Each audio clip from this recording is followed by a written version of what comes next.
শুনেন ভাই গো 10 জনা, আইয়ুব নবীর শুনেন ঘটনা। কে তোমরা শুনেন ভাই গো 10 জনা, আইয়ুব নবীর শুনেন ঘটনা।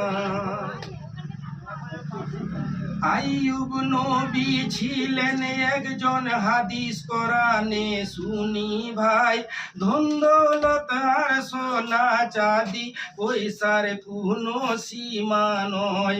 4 জন বিবি 7 জন ছেলে, মহিষ গরু ছিল হাজার।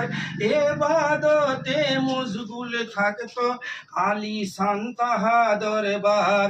ইবলিস শয়তান মনে মনে, ইবলিস শয়তান মনে মনে, ইবলিস শয়তান মনে মনে দেখে করে ভাবগনা।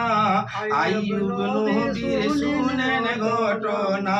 কে তোমরা শুনেন ভাই গো 10 জনা, আইয়ুব নবীর শুনেন ঘটনা।